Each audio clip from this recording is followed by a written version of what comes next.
তাও তো কইছি যে 30-এর জায়গায় 60,000 দিব, তাও আমার বাইরে ফেরত দে। আমরা তো কইছি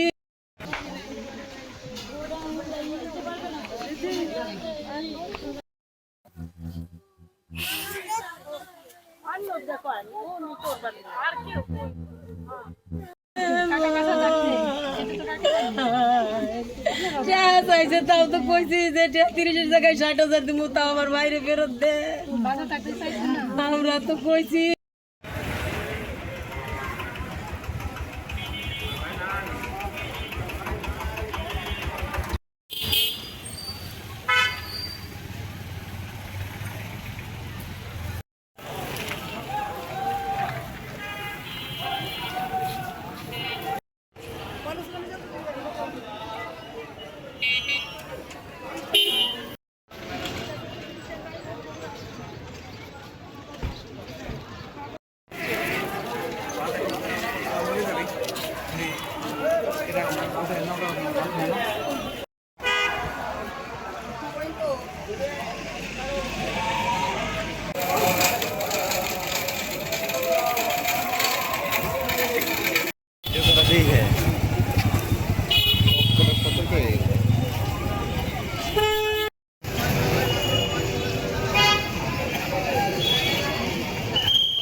যে আজকে সকাল 6টার দিকে, আনুমানিক 6টার দিকে আমরা খবর পাই যে মোমিনখার হাট এলাকায় একটি পাট ক্ষেতের মধ্যে একজন ব্যক্তি পড়ে আছে। তো সেই সময় তার পরিবারের তথ্য অনুযায়ী সেই সময় সে জীবিত ছিল, কিন্তু কিছু বলতে পারছিল না।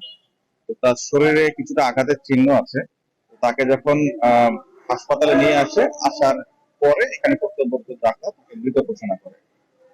তো এই ঘটনার প্রেক্ষিতে আমরা জানলাম যে 16 তারিখে সন্ধ্যার দিকে উনি নিখোঁজ হয়েছিলেন। এরপরে 17 তারিখে এই ঘটনায় থানায় একটি জিডি হয়। তো জিডি হওয়ার পরই তদন্তকারী কর্মকর্তা এই ব্যাপারে কাজ শুরু করে। আমাদের কাছে যেই ক্লু গুলো আছে সেই ক্লু গুলা নিয়ে আমরা কাজ শুরু করি। তো আজকে তো এই ঘটনা তার এরকম তাকে পাওয়া যায়। তো আমরা সার্বিক বিষয় নিয়ে কাজ করছি, আর আমরা কোনো আপডেট পেলে জানাবো।